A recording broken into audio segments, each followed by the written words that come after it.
When you look at a football team, which individual do you think is the most important? Many will always say the goal scorer, who scores winning goals, others will say the captain who keeps the team going in difficult times and takes the pain for the team. This was the case for Manchester City. The world champions now have a different man called Erling Haaland, who turns up the moment, but despite shattering records with every goal he scores, is still not the main man. Not even these variety of stars like Kevin De Bruyne, Phil Foden, Bernardo Silva, Julian Alvarez, Ruben Dias are not as important as this guy. This guy works deeper, who works in silence. He is someone made for the clutch moment. This guy is the one responsible for Pep Guardiola and Manchester City treble winners. With him in the team is 100% positivity. So let's take a look at his rise to City most important player. The newborn baby boy of 22nd June 1996, Rodrigo Hernandez Cascante was born in a small town in Madrid, the capital of Spain. In a city like Madrid and a country like Spain known for the love of football, it was only a matter of time before one of the big boys in Atletico welcomed the 11-year-old in their youth system from CF Rayo Majadahonda. Rodrigo was later released in 2013 due to this reason, lack of physical strength. He subsequently signed with Villarreal. In Villarreal, Rodri went on to make his first team debut on 17 December 2015, starting in a 2-0 home win against South Dakota Huesca for that season's Copa del Rey. And his first La Liga appearance debut on 17 April 2016 when he came on as a second-half substitute. On 4 December 2017, having already established himself as a regular, Rodri renewed his contract until 2022 with Villarreal. Atletico realized their mistake and soon corrected it on 24 May 2018 when they resigned him on a 5-year contract with the club for a fee in the region of €20 million plus €5 million in variables. He made his debut on 15 August in the 2018 UEFA Super Cup in Tallinn, playing the first 71 minutes of a 4-2 extra-time win over City rivals Real Madrid, clinching his first senior team trophy in style. At Atletico, Rodri grew from strength to strength. Playing as a number 6 or a 4 in front of the defenders, Rodri patrolled and dominated the midfield, dribbled past players with ease, physically fit, and he was also the man for defensive duties. Diego Simeone loved his style because how he tackled, break attacks, winning the ball like all newcomers wished to do. He had the calm mind to slow the pace of the game and also turn defense into attack. Living past that break defensive lines, create goal opportunities with ability to score goals himself, his physical presence gave him the aerial superiority over other players. Simeone loved everything about him, and even with Kake having more passes for the team, Rodri still had more wins of everything than Captain Kake. He became Simone's main man, playing more minutes than any Atleti player, becoming a world-class DMF. His market value began to rise even more than his release clause, which is low for an informed rising star. Among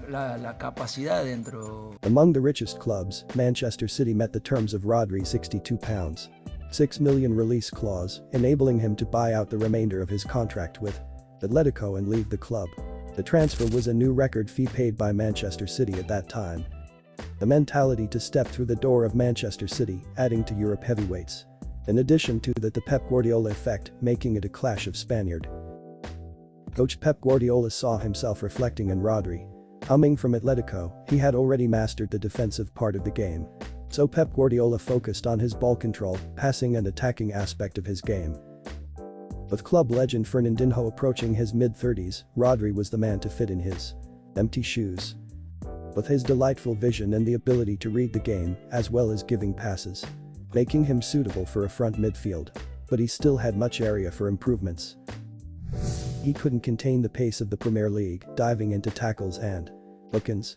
However, that factors didn't stop him as he began to improve match after match. Keep growing. He became the player that lets the ball fly. And as well as netting screamers in the moment in notable games. Especially his winning header to clinch the Carabao Cup, giving a glimpse of what's coming. Over the next 2 years, the first 11 place became undeniable, fulfilling Fernandinho's place while he was still in the around, giving a 4 out of 5 star week in week out, becoming Guardiola's favorite project. The notable aspect was his exclusion from the Champions League final in 2021, leaving a deep hole in the match, which ended in a 1-0 defeat for City against Chelsea.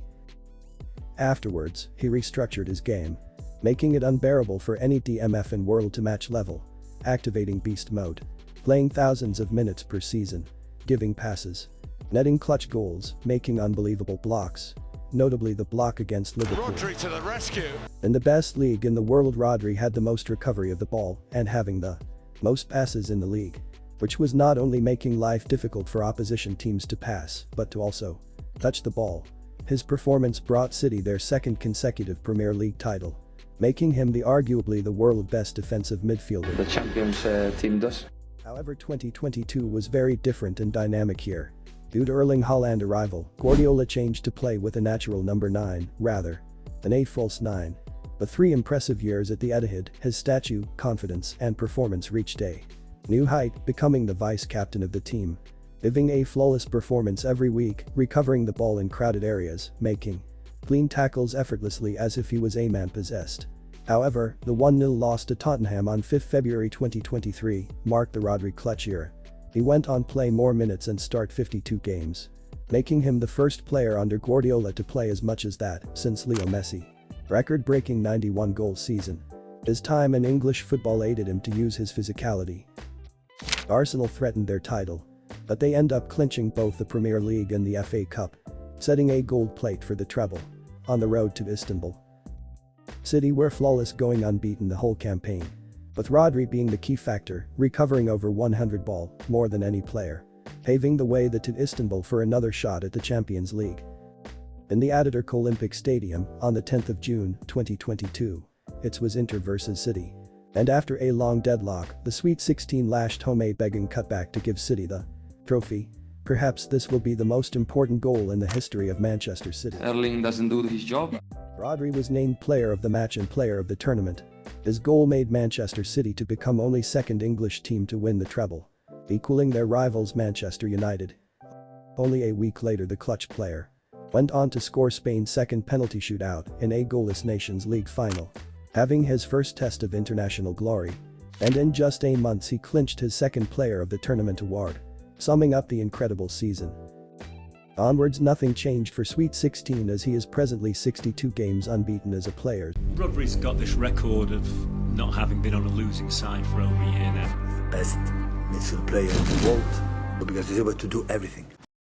But his absence in any match is largely felt by City, making him City's most important player.